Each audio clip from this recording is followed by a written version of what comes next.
tempo de perseguição. Terminamos falando sobre a perseguição foi benéfica para que o evangelho fosse propagado às outras nações. Vamos lá. 2.5, tempo de perseguição. Pergunta é: por que razão permite Deus que o seu povo amado sofra assim? Essa é a pergunta. Quem é que nunca perguntou, Deus, por que o teu povo sofre tanto assim? Eu vou dar uma resposta minha, tá? O povo sofre de acordo com aquilo que plantou, com as suas consequências. Porque automaticamente, quando você planta algo errado, as consequências virão, né? As consequências vão servir como uma vara de um pai, como um chinelo de um pai, como um cinto de um pai, para corrigir o filho que ama. Porque a Bíblia diz que Deus corrige o filho que ama. Deus corrige aquilo que ele ama. Então a disciplina automaticamente é uma vara de correção. As consequências é uma vara de correção que vai nos disciplinar a andar na vereda que Deus traçou para que andamos nela. Muitas vezes se tem feito esta pergunta. A resposta é simples. O autor diz aqui, é porque ele ama o seu povo.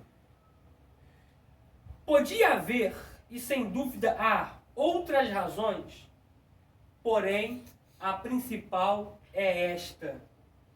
Ele o ama. Porque o Senhor corrige o que o ama, e se o coração se desviar, tornar-se-á necessária a disciplina. Automaticamente a gente possa tentar refutar isso aqui, dizendo, mas peraí, se Deus me ama, Deus precisa me disciplinar. A disciplina é para você não se perder. Deixa eu colocar num paralelo social aqui, para a gente poder entender isso aqui. Quem é que nunca disciplinou um filho? Quem é que nunca corrigiu um filho? Quem aqui não foi obrigado por um momento ou outro a dar umas palmadas no filho? Quem? Automaticamente, por você ter feito isso, é porque você não o ama?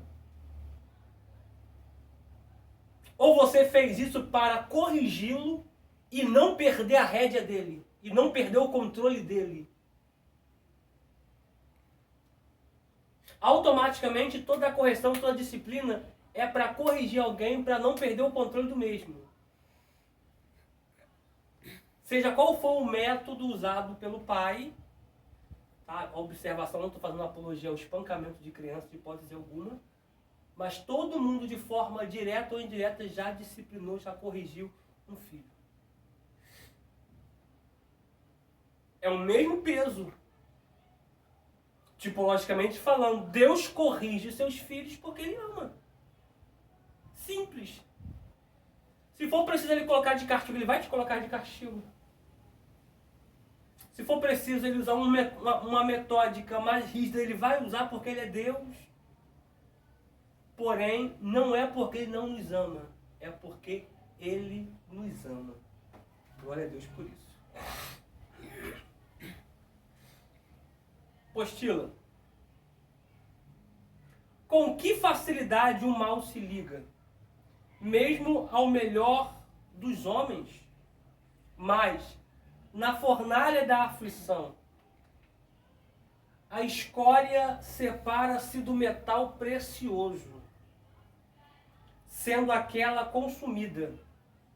Ainda mais quando suportamos a correção de Deus.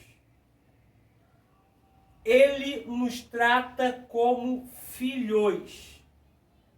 E se sofremos com paciência, cada cada provocação pela qual ele nos faz passar, aqui eu achei que queria colocar provação, tá? Que tá provocação, mas é cada provação pela qual ele faz passar, dará em resultado mais uma bênção para a nossa alma. Tal experiência não nos é agradável. Claro que não. Quem gosta de ser corrigido? Quem gosta de ser chamado a atenção? Quem gosta de ser disciplinado? Quando as intempéries da vida vêm sobre nós, ninguém recebe com agrado. Automaticamente recebemos isso chateado, desgostoso, confuso, com um monte de questionamento na cabeça, igual um filho que estava, por que está me chamando a minha atenção, por que está acontecendo comigo e tal, enfim.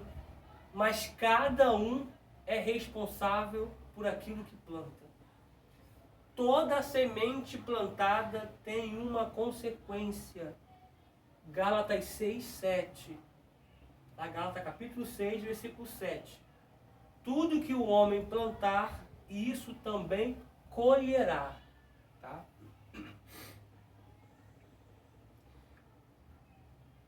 Tal experiência não nos é agradável. Nem seria uma provocação se o fosse. Porém, a noite de tristeza sucede a manhã de alegria. E dizemos com o salmista Davi: foi bom para mim ter sofrido aflição. Porque, irmãos, eu não sei se vocês vão concordar comigo, mas a aflição, ela nos leva para Deus. Ela nos aproxima de Deus. Ela serve de um combustível que vai fazer com que eu me achegue mais a Deus, que eu me aproxime de Deus, que eu busque mais a Deus. Assim como você também, são com todos. Toda aflição, ela vai servir de combustível para te aproximar, para fazer você buscar a Deus, para fazer você se achegar a Deus. Tá bom? Porque somente Ele pode resolver aquilo que para você é impossível. Ao longo dos primeiros 3 séculos do cristianismo, havia tanto competição entre as religiões como o espírito de tolerância. Embora nunca tomaram recursos de armas para se defenderem, os cristãos foram o único elemento social perseguido por período prolongado. A falta de participar em festas e ritos idólatras dos templos, bem como suas hostilidade e outras religiões, levou o mundo da época a considerarem os cristãos de ateus e inimigos dos deuses.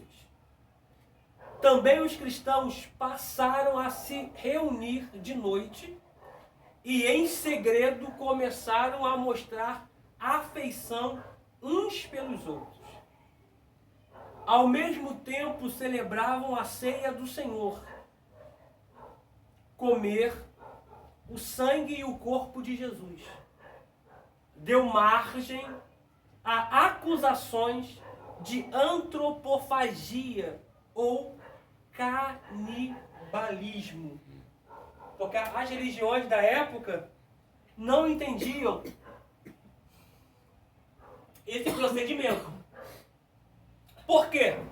Porque quando eles se reuniam à noite para partir o pão, o que eles falavam? Nós estamos comendo o corpo e estamos bebendo o sangue de Cristo. Alguns achavam que isso era literal, achando que os cristãos da época estavam emaranhados na antropofagia ou no canibalismo. Porque é um simbolismo que quem não conhece a prática vai idealizar um monte de coisa. Vai pensar um monte de coisa. Tá? O cristianismo chocou a sensibilidade dos filósofos e mais educados, justamente pelo entusiasmo de seus adeptos. Pior, entraram em conflito com os vendedores de ídolos e os comerciantes da idolatria. Porque o ponto de vista aqui chocou com os filósofos da época. Por quê? Porque a filosofia grega era predominante da época. Tá? E a filosofia grega, vida, aluno, Jéssica, aluno, diz que homem não chora. Aí vem Jesus ensinando os seus discípulos, que vão dar seguimento, dizendo que bem-aventurados são os que choram, porque eles serão consolados. Na filosofia grega, você tem que ser o maior, você tem que ser o maioral, você tem que ser o topo, você tem que estar acima, tá? E na filosofia de Cristo, é que o menor aqui é o maior na eternidade.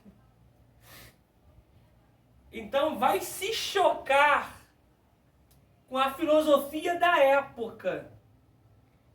Porque a filosofia da época tinha o norte.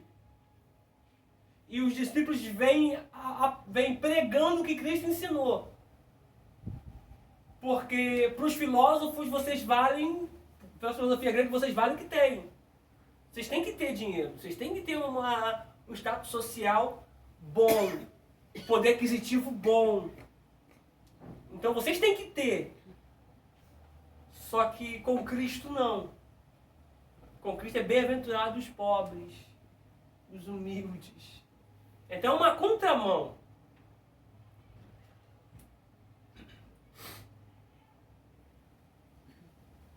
Trouxe assim contra eles a má vontade de uma classe poderosa.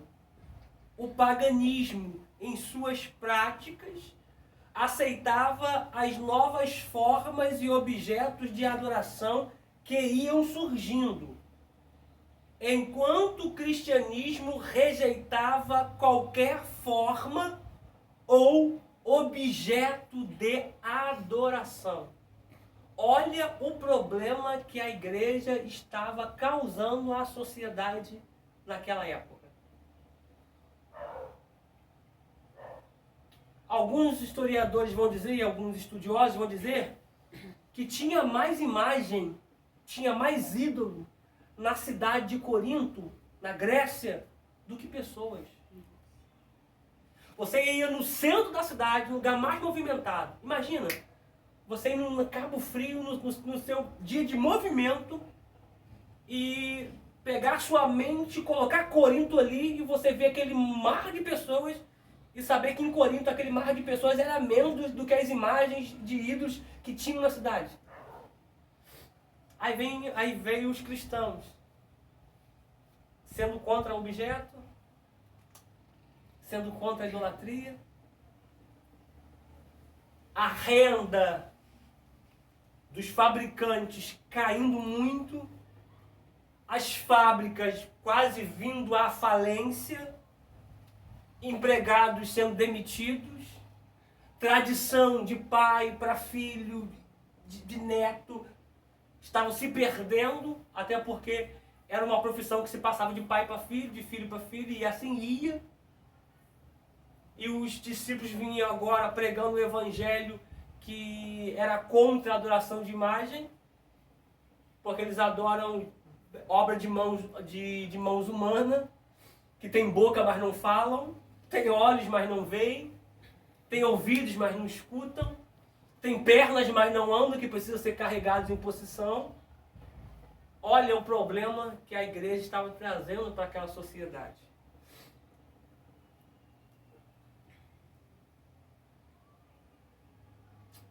A adoração aos ídolos estava entrelaçada com todos os aspectos da vida. As imagens eram encontradas em todos os lares e até em cerimônias cívicas para serem adoradas. Os cristãos, é claro, não participavam dessas formas de adoração. Por essa razão, o povo considerava os cristãos como antissocial e ateus que não tinham deuses. A adoração ao imperador, olha, até os imperadores tinham imagens deles para serem adorados. A adoração ao imperador era considerada como prova de lealdade.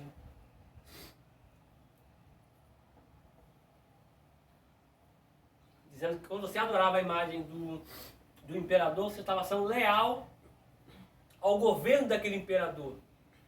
Você estava sendo leal ao mandato daquele imperador. Automaticamente, quando os cristãos não faziam isso, compravam briga direta com o governo da época, com o cabeça da época, que automaticamente ia articular inúmeras manobras para poder prejudicar a Igreja de Cristo. Haviam estátuas dos imperadores reinantes nos lugares mais visíveis para o povo adorar. Os cristãos recusavam-se a prestar tal adoração. As reuniões secretas dos cristãos despertaram suspeitas de participarem atos imorais e criminosos, de praticarem atos imorais e criminosos. Durante a celebração da Santa Ceia, era vetada a entrada dos estranhos. O cristianismo considerava todos os homens iguais. Não havia distinção entre seus membros, nem em suas reuniões. Por isso foram considerados como niveladores da sociedade. Portanto, anarquistas, perturbadores da ordem social. Com o tempo, a influência dos judeus na igreja havia declinado completamente e o trabalho missionário das comunidades cristãs era intenso. Das centenas de missionários que alvoroçaram o mundo dessa época, nos primeiros 2 séculos da era cristã, poucos são conhecidos. O mais conhecido de todos é, sem dúvida, o apóstolo Paulo, o ex-rabino, mestre da Torá, que se dedicara a perseguir os cristãos fora de Jerusalém e se converteu quando seguia a missão de prender cristãos na cidade de Damasco. Paulo concentrava suas atividades nas principais cidades do leste do mar Mediterrâneo, Chipre e Ásia Menor, onde o cristianismo floresceu mais rapidamente, até ser preso e executado durante a perseguição do imperador Nero.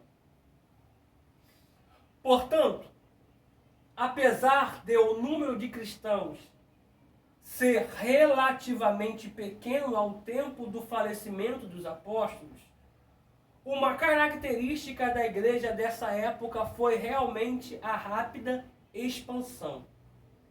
A pregação na época enfatizava o retorno iminente de Cristo. Mas quase um século havia passado e o Senhor não retornara. Por isso, a segunda característica será estagnação seguida da consolidação.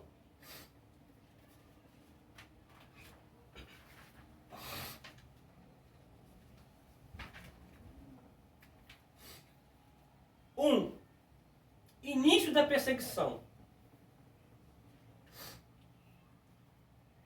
O incêndio de Roma foi a causa que deu início real ao ciclo da perseguição romana.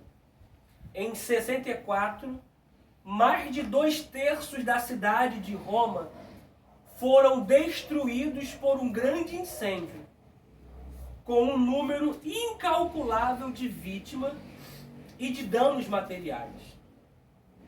Como ninguém assumisse a culpa e as investigações apontassem para direções sinistras, até mesmo o próprio imperador trataram de achar um bode expiatório.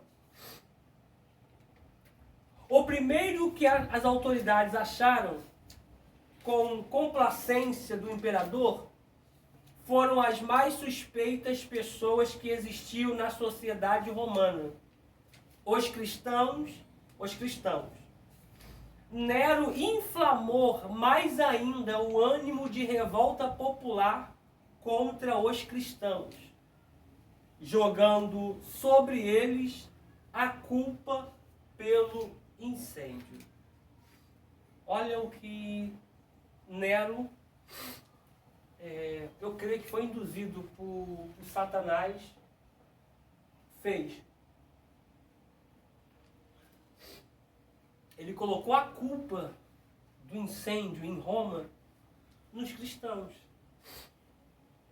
Aí você há de analisar comigo. Os cristãos não adoravam imagem. Eram antissociais. Não participavam de festas ritualistas, onde havia-se oferendas. Automaticamente fez com que desse uma queda enorme na venda de imagens, de ídolos, prejudicando o mercado da época. Porque o carro-chefe da Grécia eram as imagens. Era a venda das imagens. Era a fabricação das imagens. Automaticamente teve uma queda brusca devido à propagação do Evangelho. Porque aqueles que se entregavam ao Evangelho automaticamente destruíam as imagens de esculturas. Quebravam elas, destroçavam elas, colocavam fogo nelas. E automaticamente estendia a sua crença para outras pessoas, sendo da família ou não. Automaticamente, o mercado vai sofrer um embaque com isso. A renda vai ter uma baixa com isso. Então os cristãos daquela época, eles já não eram bem quistos. Aí agora surge um incêndio, aonde queima Roma, e tem que se achar um culpado. Automaticamente, Nero, foram os cristãos. Jogaram tudo na conta dos cristãos. Até pelo simples fato dos cristãos não adorarem a imagem do imperador, que era colocada nas entradas, nas principais localidades da cidade, era colocada a imagem do imperador. Quem passasse tinha que adorar. Quem passasse tinha que se prostrar. Tinha que prestar reverência à imagem. Ou beijava nos pés, ou ajoelhava, enfim. A adoração, a reverência eram várias. Porém, os cristãos não faziam isso. E isso era notado. Isso era visto. Então, automaticamente, os cristãos daquela época foram muito odiados pelo seu posicionamento. Prossigamos aqui. Este imperador, um dos mais cruéis que Roma já teve, ordenou a perseguição e morte cruenta dos cristãos em Roma. Inicialmente era, portanto, uma perseguição apenas local. Às vezes, havia perseguições também em Antioquia e outras vezes em Éfeso. Mas até o ano 250, eram perseguições apenas locais, esporádicas e desorganizadas. Depois de Nero, a maior onda da perseguição aconteceu no reinado do imperador Domiciano, do ano 81 ao 96 depois de Cristo, que proibiu totalmente o culto cristão e renovou o decreto que obriga todos os cidadãos ao culto ao imperador. As igrejas da Ásia Menor sofreram muito nessa fase. Provavelmente esta é a perseguição referida no livro de Apocalipse. A partir de 98, com o imperador Trajano, do ano 98 ao 117 depois de Cristo, a perseguição diminuiu. Até 250 tolerava-se os cristãos, embora permanecessem as velhas acusações e certos focos de perseguição em algumas províncias romanas. A perseguição violenta chegou a ser retomada na época do imperador Marco Aurélio, do ano 161 ao ano 180. Mas durou apenas cerca de uns 15 anos. Fez muito mártires, especialmente em Lyon e Veneza, na Itália. Mesmo assim, foi a terceira fase da perseguição em que a igreja sofreu bastante. Imperador Décio, que foi do ano 249 ao ano 251, em 250 assumiu o trono o imperador Décio, que pela primeira vez decretou que os cristãos fossem caçados e mortos em todo o Império Romano.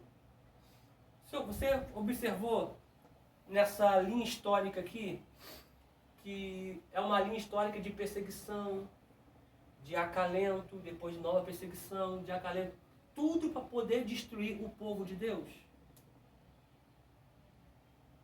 Mas até hoje se cumpre a profecia que Cristo liberou. Certa vez, Cristo vai fazer um censo particular a seu respeito. Mateus 16. Ele vai reunir a sua escola apostólica e vai fazer um censo público a seu respeito. E a pergunta dele é: o que dizem as pessoas acerca de mim? Automaticamente, alguns murmúrios vão surgir. Uns vão dizer, uns dizem que tu és Jeremias. Olha, outros dizem que tu és Elias. Outros dizem que tu és João Batista que ressurgiu. Aí Cristo, não, tá bom, beleza. Mas e vocês? Dizem, e vocês, quem vocês dizem que eu sou? Um apóstolo por nome de Pedro toma a palavra e diz, tu és o Cristo, o Filho do Deus vivo. Aí Cristo responde, bem-aventurado és tu, Simão Bar-Jonas, Bar-filho, Simão filho de Jonas, que não foi a carne nem o sangue que te revelou, ou seja, não foi o processo da cruz que te revelou, mas foi o meu Pai que está no céu. Mas também te digo que tu és pedra, mas sobre esta pedra eu edificarei a minha igreja, e as portas do inferno não prevalecerão contra ela. Essa profecia, ela está de pé até hoje. As portas do inferno não prevalecem contra a igreja do Senhor. O diabo tem seus meios, tem a sua artimanha, tem os seus mecanismos de ataque, porém, a porta do inferno não prevalecerão contra a igreja do Senhor. Apostila. É o início da perseguição universal. A seu mando, um certificado era emitido em favor dos habitantes do império que cumpriam o ato obrigatório anual de cultuar com sacrifício ao imperador. Olha, todo ano era obrigado a cultuar, fazer um culto destinado ao imperador com sacrifícios. Desculpa, gente. Naturalmente, os que não possuíssem o documento, caso dos cristãos, eram presos, julgados e condenados. Diocleciano, no ano 284 ao ano 251, 53 anos depois, o imperador, por achar que os cristãos eram os culpados por todas as tragédias que continuavam assolando o império, renovou e reforçou as bases do decreto da perseguição universal.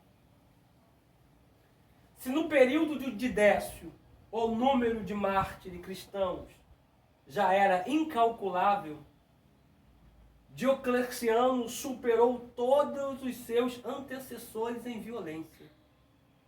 As escrituras sagradas foram queimadas, milhares de cristãos encarcerados e tantos outros martirizados. Nesse período aqui, o martírio foi tão severo, que era colocado 2 carrascos, um de um lado e de outro, para ir colocando as pessoas e degolando. Sangue escorria como cachoeira pelas ruas de Roma, a ponto da lâmina das espadas ficarem cegas, a ponto de um revezar com o outro, de tão cansado que estavam, de tanta cabeça que cortavam, de tanto mártir que era feito. Os cristãos eram mortos com toda sorte de métodos e requintes de crueldades. A decapitação com espada, se o condenado era cidadão romano nato. B. Condenados a serem jogados aos animais ferozes e famintos, no meio de arenas públicas, o famoso Coliseu, onde se lançava o condenado cristão, abria-se algumas comportas e saía bestas feras, leões famintos, que ficavam dias sem comer, para atacarem quem estava na arena. E nas arquibancadas lotadas de pessoas que se alegravam, que se divertiam, que sentiam prazer com aquele ato. Os leões que eram usados eram tão famintos que alguns deles ficavam dias sem comer. Quando um navio romano que trazia uma águia, brasão, na sua frente, levava prisioneiros para algumas ilhas, quando lá no alto mar, quase ancorando, para poder jogar os presos para ser comido pelas bestas feras, a saber, leões famintos, quando se ouvia a buzina do navio, as bestas feras saíam das montanhas, uns iam dentro da água, e ao encontro dos navios, quando os truculentos soldados romanos pegavam os presos, jogavam na água, os leões já comiam dentro da água, já pegavam para levar para a terra, já dentro da água. De tão famintos que os leões estavam. E isso trazia muita alegria para os públicos que enchiam as arenas do Coliseu. C. Crucificação. D. Queimados e sufocados com o calor. É açoites e torturas. Milhares de cristãos convertidos aceitavam alegremente o martírio e consideravam uma honra morrer por Cristo. Conta-se a história do Policarpo, que ao colocá-lo na fogueira para ser martirizado, ele diz: anda, acenda logo essa fogueira, porque eu anelo encontrar com Cristo.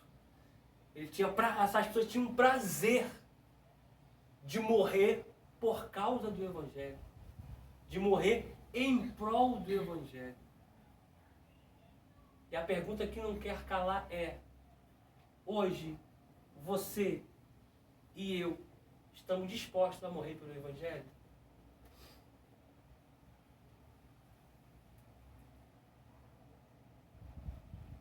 Um bispo da época, Clemente de Alexandria, escreveu uma obra comovente que intitulou Em Louvor do Martírio. Para confortar e encorajar a igreja a permanecer firme em Cristo, contudo, alguns abriam mão da fé na hora de escolher e morrer. Ou sacrificavam ao imperador para adquirir o certificado de isenção. Não quer morrer? Então, aceite o certificado. Você precisa somente cultuar o imperador. Esse certificado vai te dar a isenção de você não morrer. Mas muitos preferiram morrer, mas não negaram a sua fé. Deus, no entanto, conservou firme a sua igreja. As portas deste inferno não prevaleceram e a igreja crescia. 2. O fim da perseguição. A perseguição da igreja antiga durou pouco mais de 2 séculos e meio. Em 313, o imperador Constantino assinou, juntamente com Licínio, que governava no Oriente, o famoso Edito de Milão, que punha fim a toda a perseguição religiosa, proclamava o cristianismo como religio licita, religião legal, além de conceder plena liberdade religiosa para todos os habitantes do Império. Vou explicar isso aqui para você, o que é religio licita. Eu dei uma aula sobre isso, você lembra? Aula passada? Aula passada sobre religio licita. Sim. Religio licita.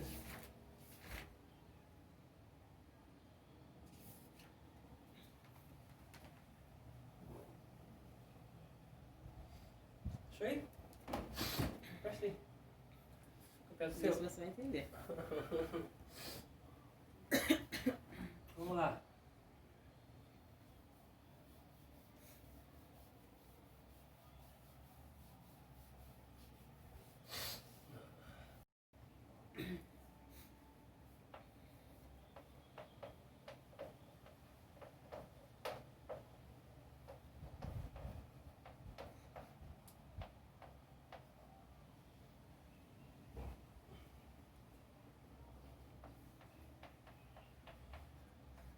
Dá pra você entender?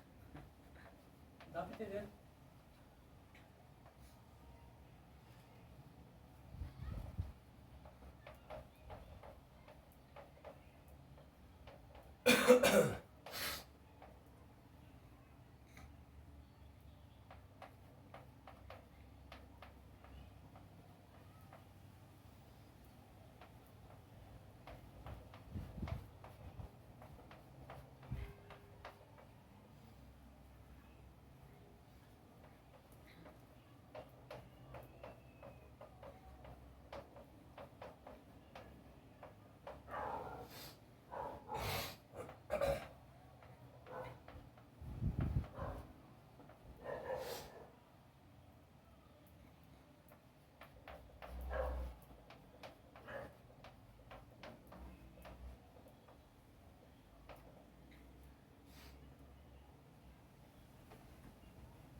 Vamos lá, ó. Religio licita. A expressão religio licita designa um estatuto privilegiado que era atribuído na Roma antiga a certas religiões. Tal estatuto garantia aos praticantes e aderentes gozar de privilégios como a coleta de impostos, a dispensa de serviço militar ou ao culto imperial oficial. Tá?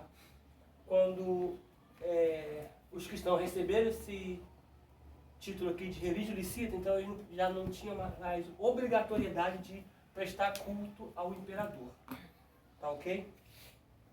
Se dá para escrever, ler direitinho, preta, por favor. Tá? Então, prossigamos aqui.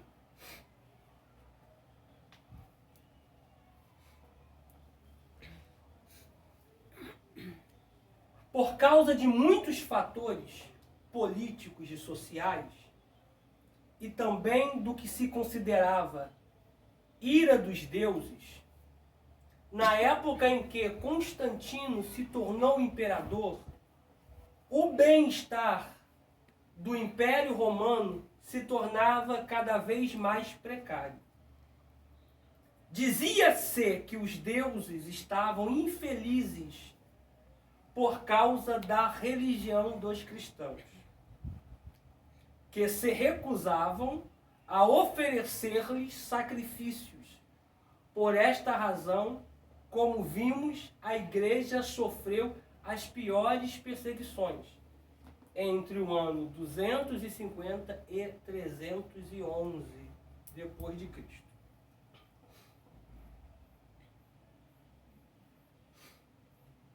Mas o Espírito Santo de Deus amparou a igreja. Alguns que abandonavam a igreja por causa da perseguição começou a voltar. Minha parte aqui está um pouquinho apagada. Tá assim, o evangelho começou a entrar aos, aí está apagada a parte aqui, aos círculos sociais importantes. Na corte imperial, no exército, nas classes mais altas. Enquanto isso, fundada no tripé um Deus, um império e um imperador.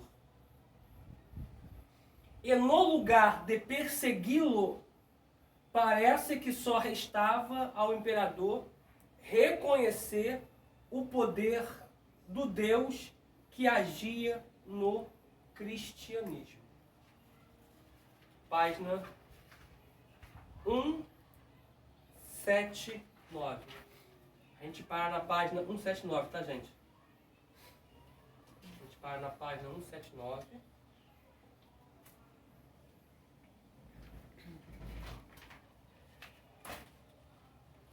Paramos na página 179, foi faltar somente 1, 2, 3, 4, 5, 6 páginas. Vamos terminar a nossa apostila de eclesiologia. Eu creio que na próxima aula a gente consegue findar ela. Tá? Aí nós vamos ter mais essa aula, que vem na próxima quinzena, e prova. Tá bom? Aí vai ter a prova. Aí vocês fazem a prova e já entram de férias. Tá? Observação, o último mês que vocês vão pagar é agora em dezembro. Tá? Você paga vencimento dia 17 de dezembro. Vocês vão ficar um mês de férias. Esse mês de férias vocês não pagam, que é do dia 17 de dezembro até janeiro, quando voltar. Tá bom? Aí vocês só vão pagar depois de dezembro só em fevereiro. Tá bom? Para poder ficar frisado nisso aqui, vocês ficarem antenados de tudo. Tá? Mas eu vou gravar um áudio para vocês no grupo, direitinho, explicando detalhe por detalhe, que dia que vamos entrar de férias, que dia que vamos retornar, para ficar tudo esclarecido. tá bom? Vou orar com você, pra gente poder... Oi, vida? Não esquece de comentar, não. Gente, por favor, assista o vídeo, coloque o teu nome lá no comentário, tá bom? Meu telefone deu uma pane, eu tô colocando tudo pelo canal, pelo telefone da minha esposa, em outro canal, porque tenho que consertar ele, poder configurar as senhas, os canais de YouTube, que são vários canais, então eu tô falando tudo pelo telefone da minha esposa, tenha um pouco de paciência, tudo será resolvido o mais breve possível, tá bom? Vamos orar. Senhor, essa aqui foi mais uma aula que o Senhor nos deu a graça de termos, Pai. Muito obrigado, porque o Senhor é Deus. Acima de tudo, de todos está o Senhor. E muito obrigado, porque a Tua palavra está de pé na nossa vida. Passa-se os dias, passa-se os meses, mas a Tua palavra permanece inabalável. Muito obrigado, Pai, por cada aluno. Te peço que o Senhor abençoe cada um deles. Que eles possam ter uma semana abençoada por Ti, para a glória do Teu nome, Senhor. Que o final de semana deles seja abençoados. E que o início de semana seja abençoados também, Senhor. Para a glória e para a honra do Teu santo nome. Eu te agradeço por tudo que o Senhor fizeste. E por tudo que o Senhor ainda vai fazer. Em nome de Jesus Cristo. Amém. E graças a Deus. Amados, assistem a aula. Por favor, comentem no comentário para a gente poder saber que vocês estão assistindo. Tá bom? Desde já, que Deus possa abençoar cada um de vocês. Em nome de Jesus, tá bom? Um forte abraço.